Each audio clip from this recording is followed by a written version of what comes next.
พี่น้อยทางนี้ก็มีการกักเตรียมเห็ดดูเห็ดกินพี่น้อยพันเกาะทางสมทางนี้ก็เตรียมขอบคุณพี่น้อยผักสี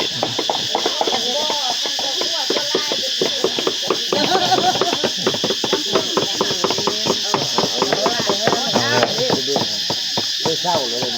จะมาสิเฮ็ดเศร้าสิขาดที่บ่มันจะเบิ่งได้บ่ขาดนั่งเนี่ยได้รอดที่จะบ่ได้นั่ง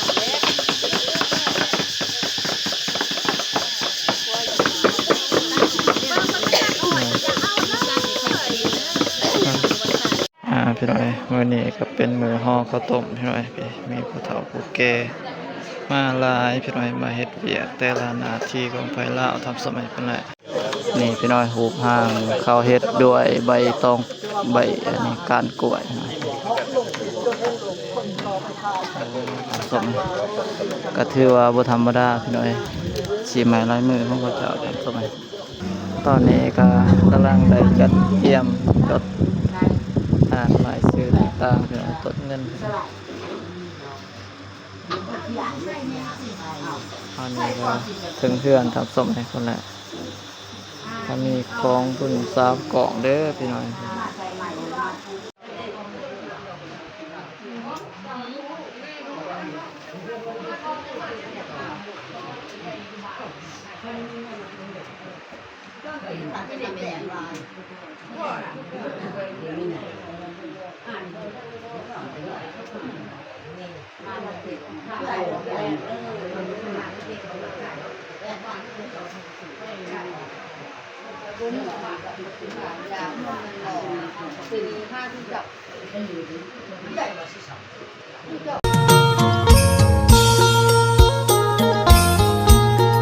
พี่น้อยทางนี้ก็มีการกักเตรียมเห็ดดูเห็ดกินพี่น้อย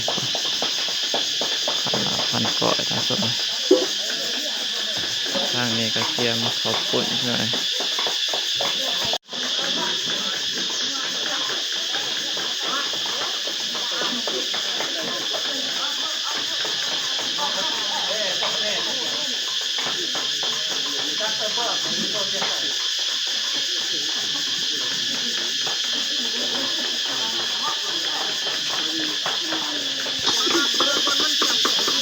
ก็มีการผักสี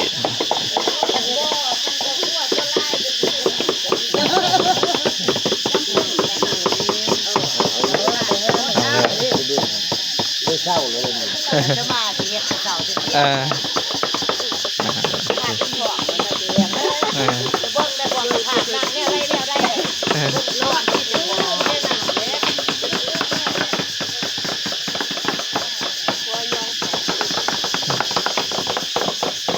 สีน้อย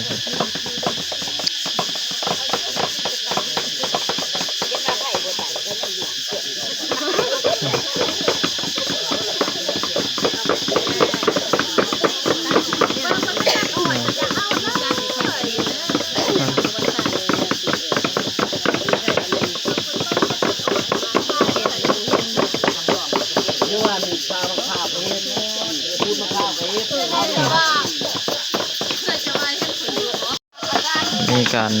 กะเกี่ยพี่น้อยมื้อนี้ก็ถือว่าเป็นมื้ออันนั้นใช่ไหมตั้งกองบุญทำซ่อมไหม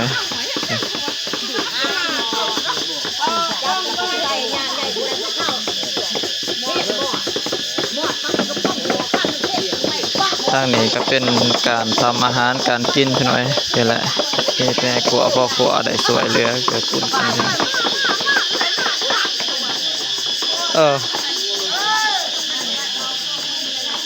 สบายดีสาวตรงเลยมาทางนี้ก็คือว่าทำการห่อข้าวต้มพี่น้อยกะเกียมจัดงานกองบุญพี่น้อยวันนี้ก็มีเป็นมือห่างๆกะเกียมตั้งกองบุญทำผสมไหมคนละตอนนี้ก็ย่ำเสาไปหน่อยสบายดีบัดสุขูสุขคนเด้อไปหน่อยบรรยากาศย่ำมือเสาไปหน่อยบ่มีตัวลอยซ้ำ ตัดมาเลยบุมีตัวหน่อยเข้าไหนบ้างทางนี้ล่ะ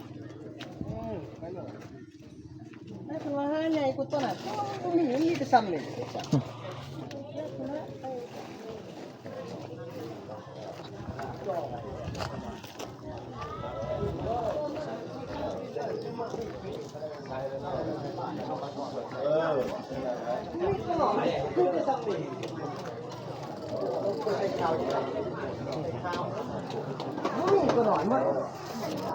นี่ละหน่อยสุด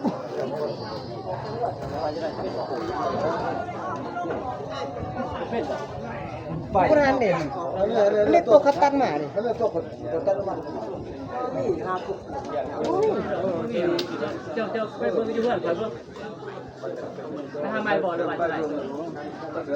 ไปหาอยู่เพื่อนคอยอยู่หลังบ้านเด้อหลังนี้เด้อ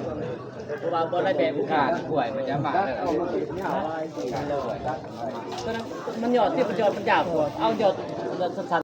พี่น้อยมื้อนี้ก็เป็นมื้อห่อข้าวต้มพี่น้อยพี่มีผู้เฒ่าผู้แก่มาหลายพี่น้อยมาเฮ็ดเวียกแต่ละหน้าที่ของไผลาวทำสมัยเพิ่นแหละ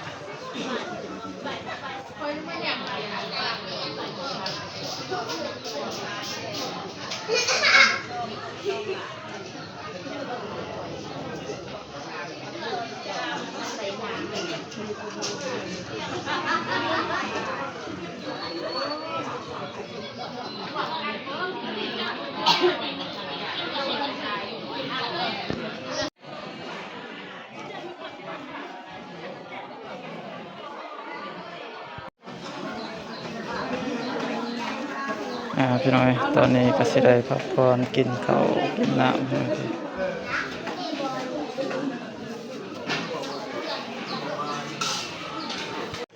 นี่พี่น้อยหูบห่างข้าวเฮ็ดด้วยใบตอง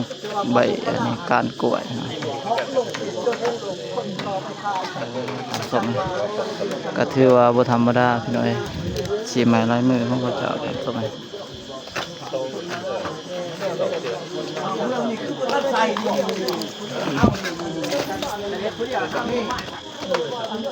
หอมยิบเลยล่ะ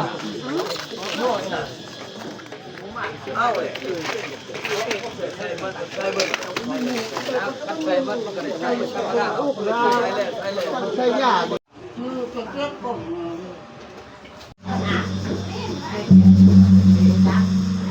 ตอนนี้ก็กำลังได้จัดเตรียมจดอ่านรายชื่อต่างๆพี่น้อยจดเงินตอนนี้ก็ถึงเพื่อนทำสมัยคนแหละถ้ามีของบุญสาวกล่องเด้อพี่น้อย